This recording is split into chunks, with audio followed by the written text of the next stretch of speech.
Nous abordons dans cette vidéo la cinématique du point qui consiste à décrire le mouvement d'un point. Et nous verrons les outils de description de ce mouvement qui se résumeront à trois vecteurs que sont le vecteur position, vitesse et accélération.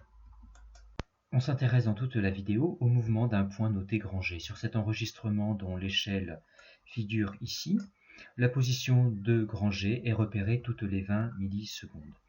On appelle trajectoire de grand G l'ensemble des positions successivement occupées par le point au cours du mouvement. Cette trajectoire est en général une courbe, mais dans notre exemple, cette trajectoire est une portion de cercle centrée sur le point O. Le repérage de la position de G sur sa trajectoire se fait à l'aide d'un vecteur appelé vecteur position et noté OG, où O est une origine qui peut être prise n'importe où, mais qui a été choisie ici au centre de la trajectoire circulaire. Et l'extrémité de ce vecteur nous indique à chaque instant la position de grand G sur la trajectoire. Et le petit t qui figure ici nous rappelle simplement que OG dépend du temps.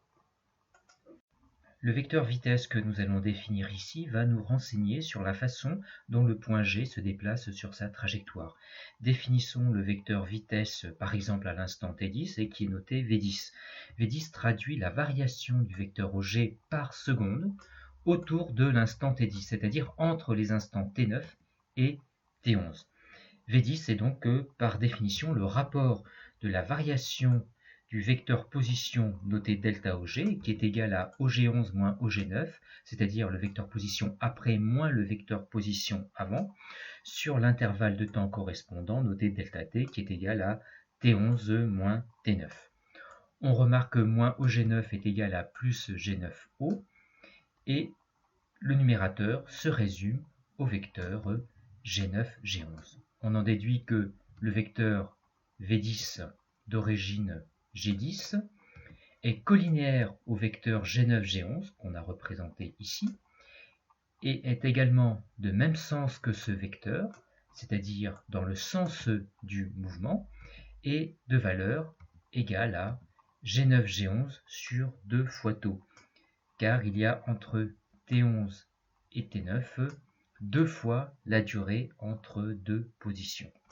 Pour connaître la longueur réelle G9, G11, on va utiliser l'échelle du document, qui est ici que 4,0 cm sur le schéma correspondent en réalité à 5,0 cm.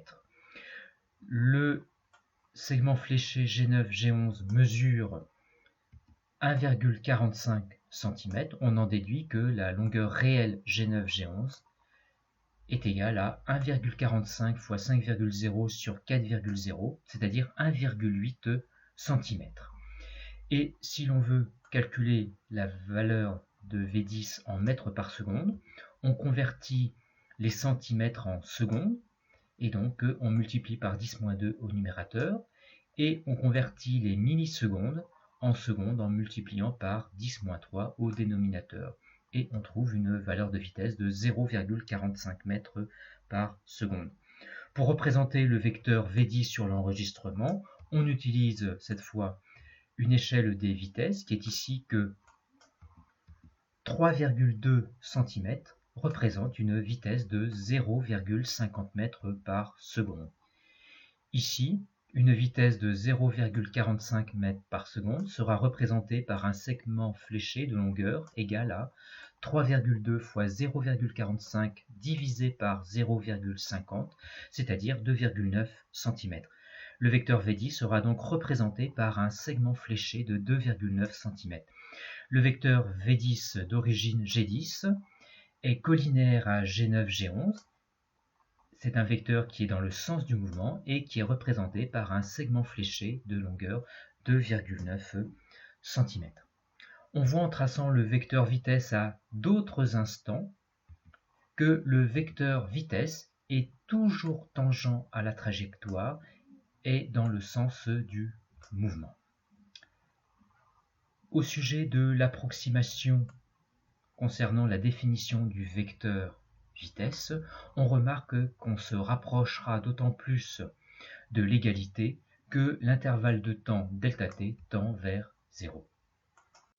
on voit sur l'enregistrement que le point G parcourt des distances égales pendant la même durée, c'est-à-dire que la valeur du vecteur vitesse reste constante, mais néanmoins le vecteur vitesse varie car sa direction change en permanence. On le voit ici entre T10 et T12.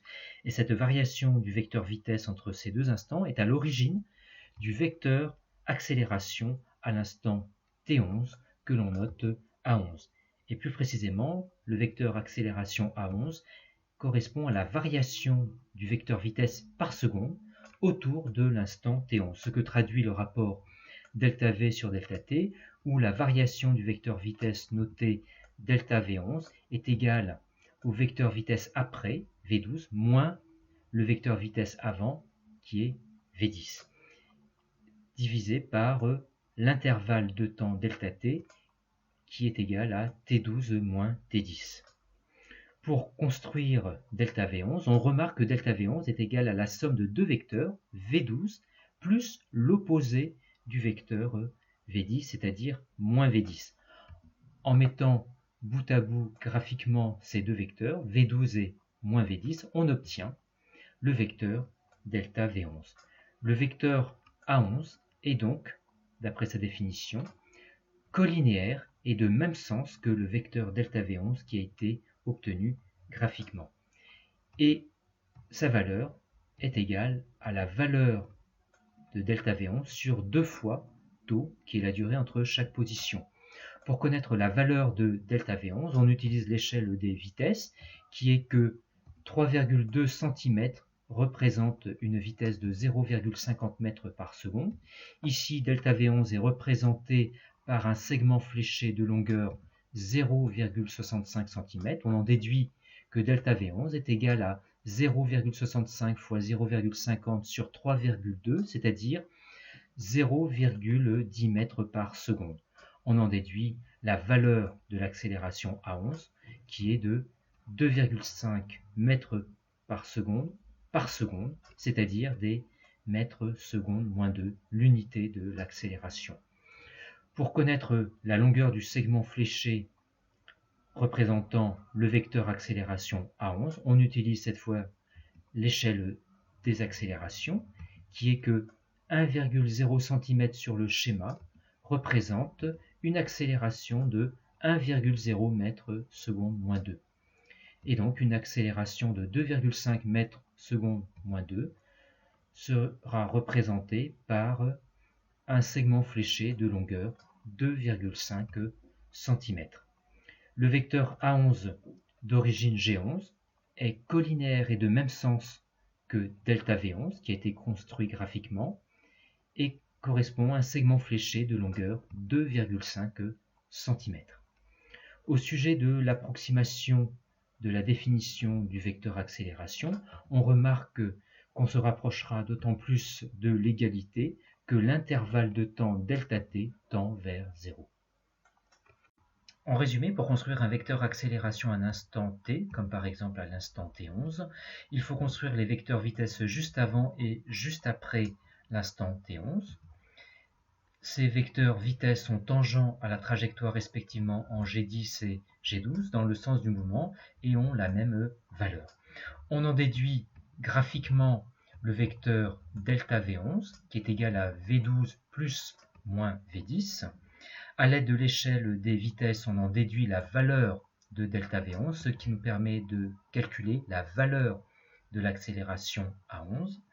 Et à l'aide de l'échelle des accélérations, on en déduit la longueur du segment fléché représentant le vecteur A11, qui est parallèle et dans le même sens que ΔV11. Revenons pour finir sur les définitions des vecteurs vitesse et accélération dont on a dit qu'elles se rapprochaient d'autant plus de l'égalité que ΔT tend vers 0. En mathématiques, on dit que le vecteur vitesse à l'instant t est égal à la limite de ΔOG sur ΔT quand ΔT tend vers 0, ce qui correspond à la définition mathématique de la dérivée ici du vecteur position OG par rapport au temps.